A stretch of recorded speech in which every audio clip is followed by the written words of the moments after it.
I'm very pleased to welcome next to the microphone a man who has been working for 50 years or so on these issues, trying to protect both our military and the rest of us against the dangers of ballistic missiles and nuclear weapons and their consequences.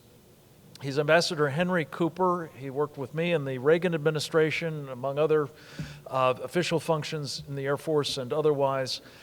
He has served as President George H.W. Bush's director of the Office of the Strategic Defense Initiative Organization.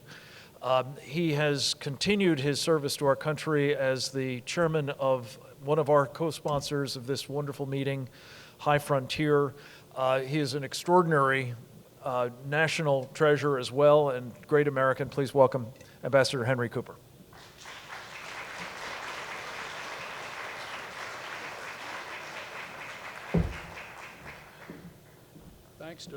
Thanks to Frank for a generous introduction.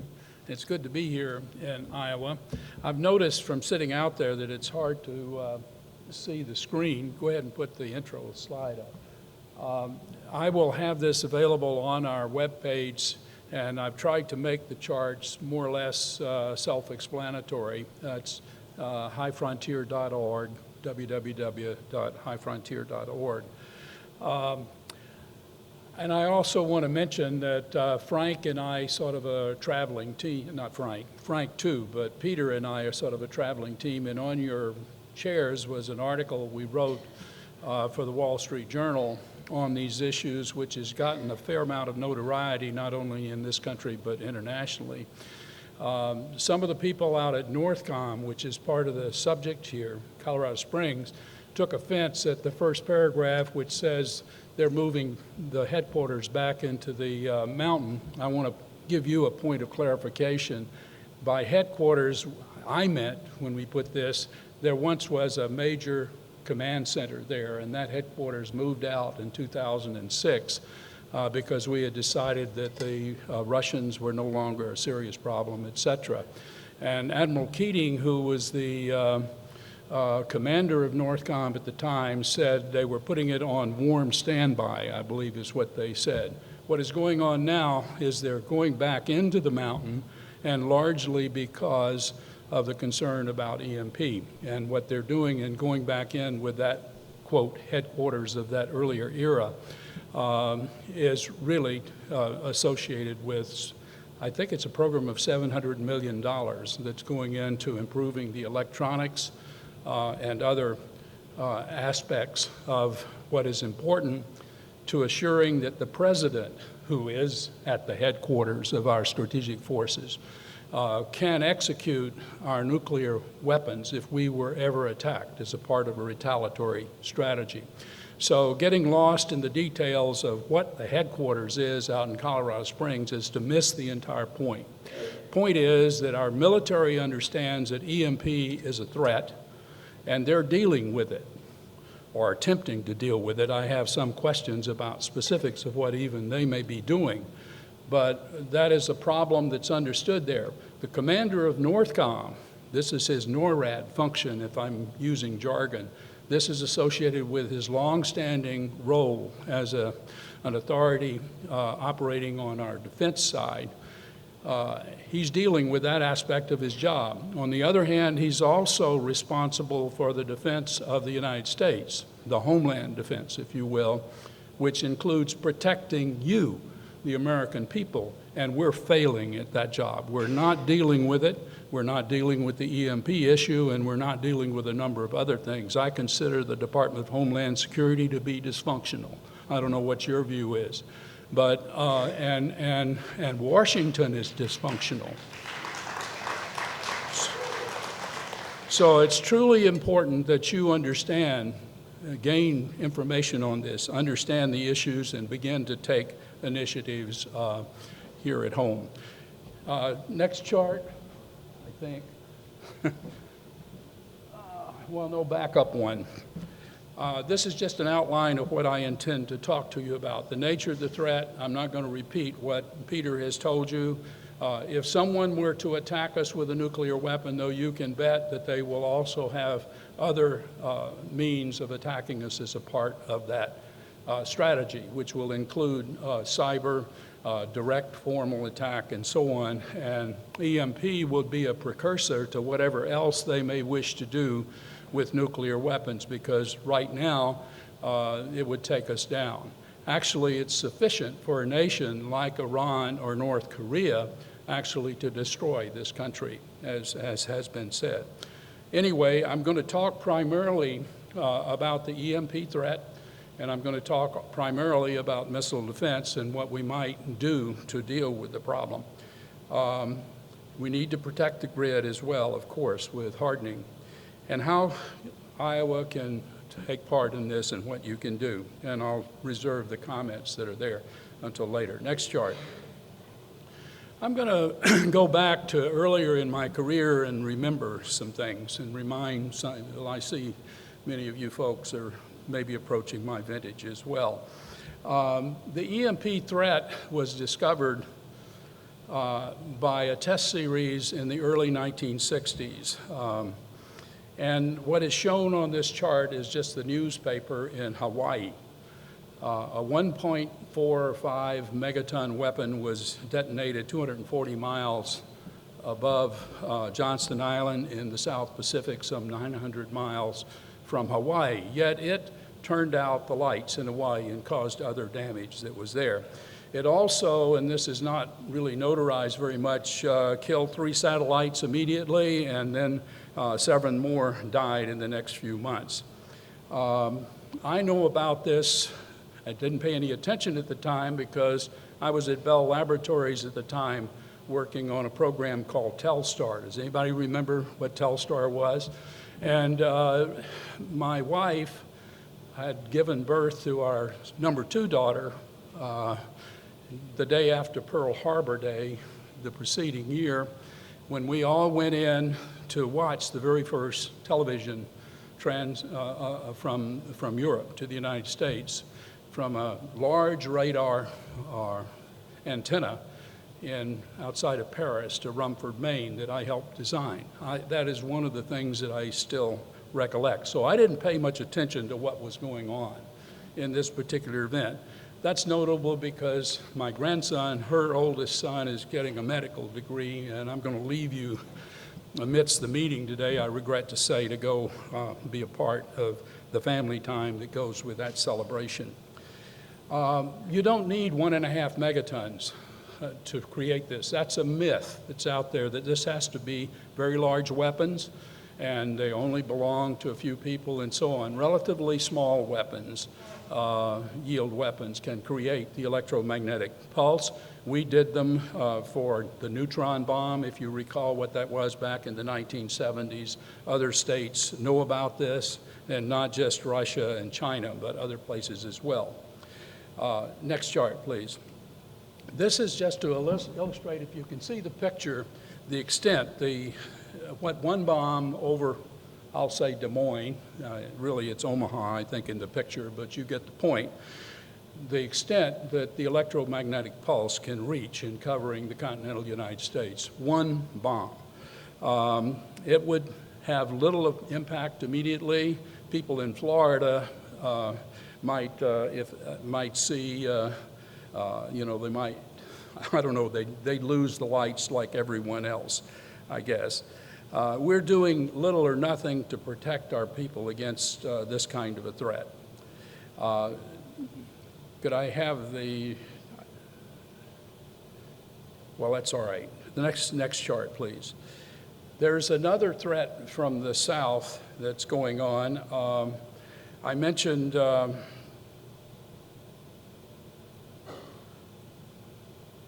don't know, my charts are somewhat out of stage, but today, October 21st last year, was the 52nd anniversary of President Kennedy's TV address on the Russian missiles being moved into Cuba. And I recall that too, and I'm sure that some of you may have recalled it. But what you may not have known at the time, and maybe still don't know, is that we grossly underestimated the status of things in Cuba. our intelligence community doesn't always give us perfect intelligence. And we learned after the Cold War was over in our discussions with the Russians that they actually had on the order of 100 nuclear weapons already there. And so the back and forth that helped us get out of that included a debate that went on. Castro wanted to keep them. Khrushchev, at least, was on our side to get rid of them, and they slowly moved them out. Part of the exchange was that we took our missiles out of Turkey at the time, and that was not known at that issue, that period.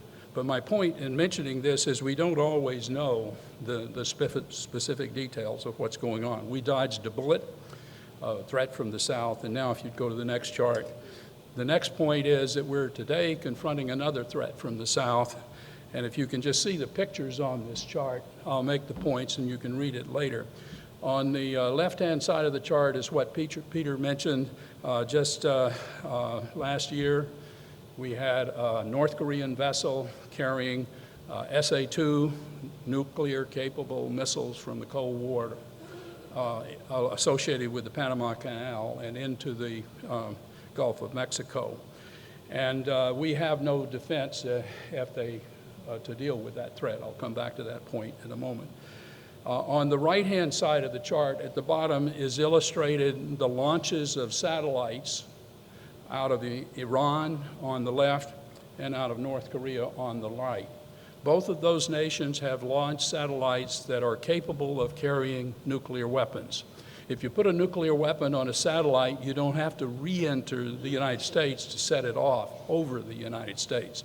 Re-entry is one of the physics problems that you have to solve if you're delivering a nuclear weapon on a city to avoid it burning up or catastrophic damage on re-entering the atmosphere. So it's easier and simpler just to set it off above the United States, and that kills 90% of our people, as Peter said earlier. Both North Korea and Iran have this inherent capability today. Enough so that a number of us, including Peter and myself, wrote an article several weeks ago that we should be considering Iran to have this capability today, whatever their status may be. Joe Biden, Vice President Biden, a couple of weeks ago said that Iran today, within a couple of months, could produce enough nuclear materials for 8 nuclear weapons. And this new deal that's being written is really all about extending that period to a year, and hopefully that would stop Iran for 10 years or 15 years or whatever they're claiming now. And it's such an idiotic proposition, I don't know why anybody takes it seriously. And I'm sure that the Saudis don't take it seriously, which is why they snubbed the president, the king snubbed the president last week at Camp David.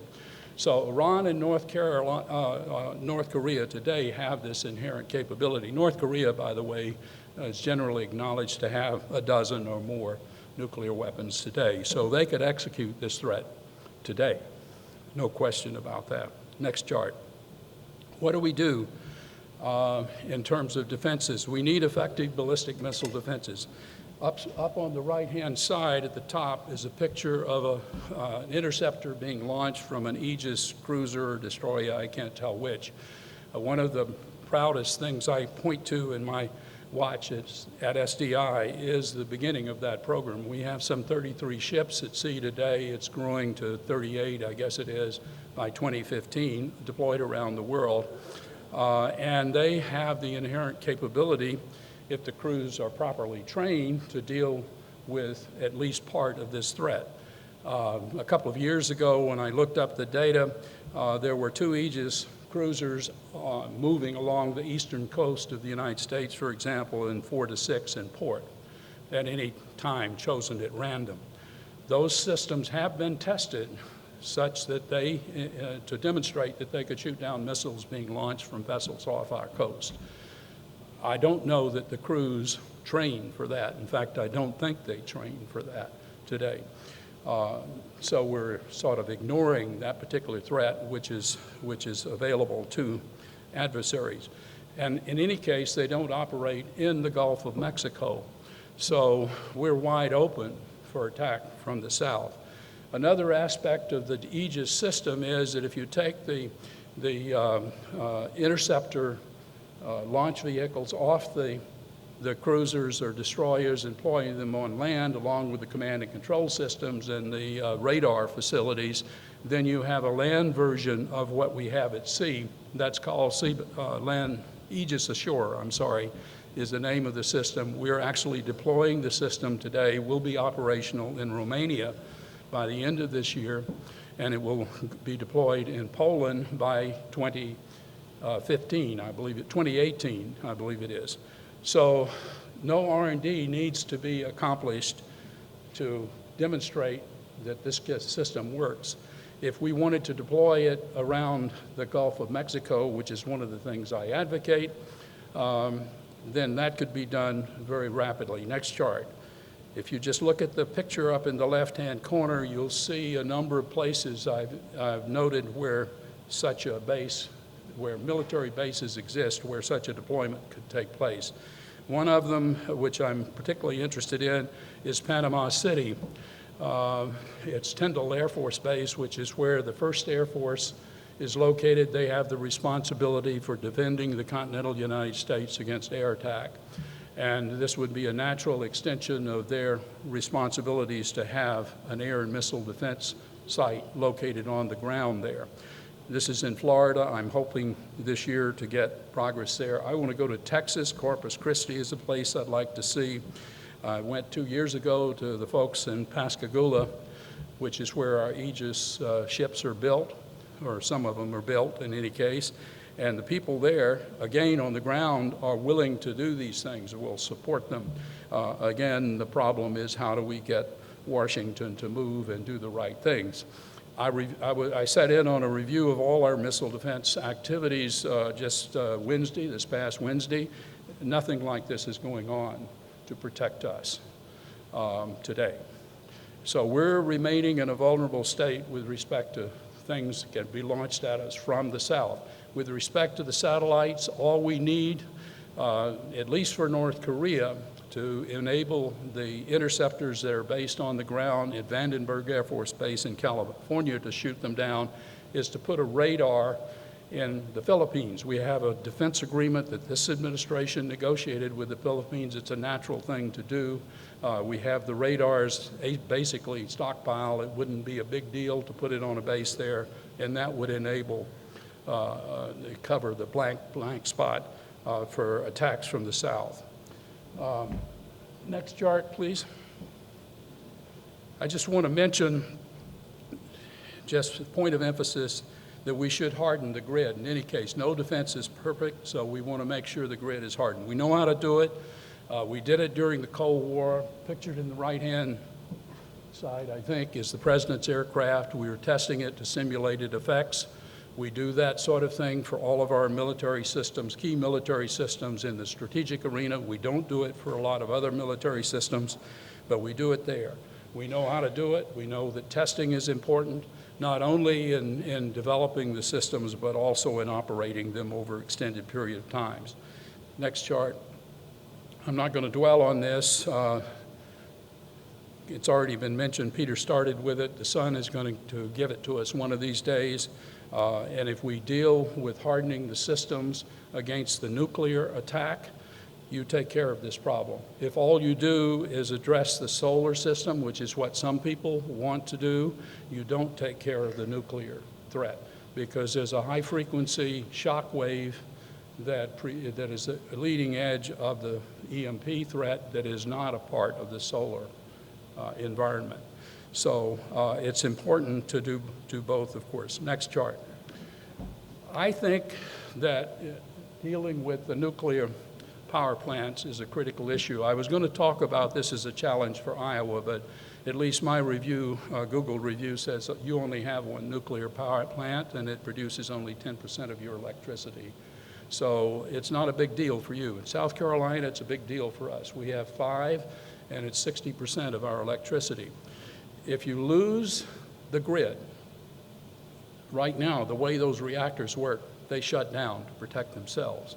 And if there is no power that can come up relatively soon, then the diesel fuel that is there to run the cooling water in the reactor itself, as well as in the pools of spent fuel, then pretty soon what you have is Fukushima. 100 Fukushimas dumping stuff into the winds doesn't matter where you live, especially if you're in the eastern interconnect where most of the reactors are. What you have is a radiation hazard. Now, I'm an engineer by training. There is no reason that these systems couldn't have been designed so they didn't have to shut down in that fashion. And I believe that should be it should be a priority. I've already met with the head of the EE department at Clemson, my alma mater, and I'm planning to meet with other universities in the region, as well as the folks in Duke Power and other power companies to try to get this problem addressed. If we work it so that the reactors don't shut down, there's plenty of energy there to provide the means of restoring the grid. So you can turn what is a hazard into part of the solution for the problem we're working. And so that's a big deal to me. Last chart, which is the one I began with, and I just want to say what you can do here in Iowa. First of all, learn what you can about these problems. Demand that your elected representatives deal with this issue in Washington, but don't wait on them.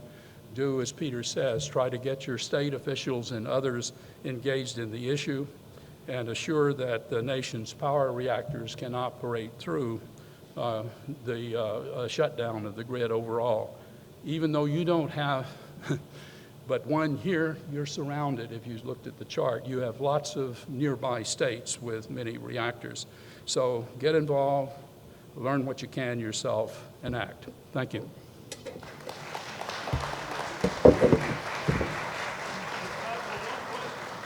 Sorry about that, Frank. Anybody have a question for Hank Cooper?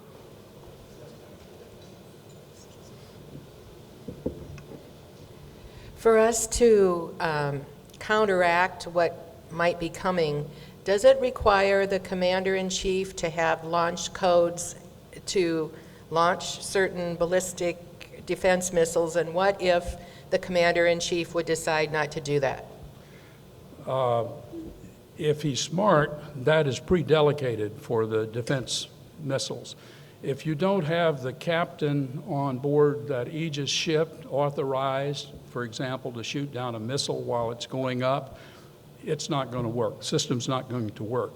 Now the captain, I was on one of the cruisers in Norfolk, which is one of the main harbors on the East Coast, and I asked him, what would you do if you saw a missile launched?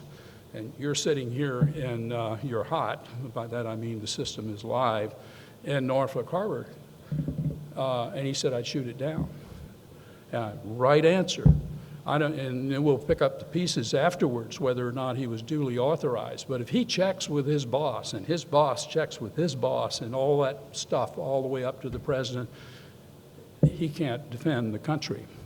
So it's not like the nuclear threat, and we're deciding on whether we're going to retaliate, and you've got 20 minutes from a missile coming from the Soviet Union.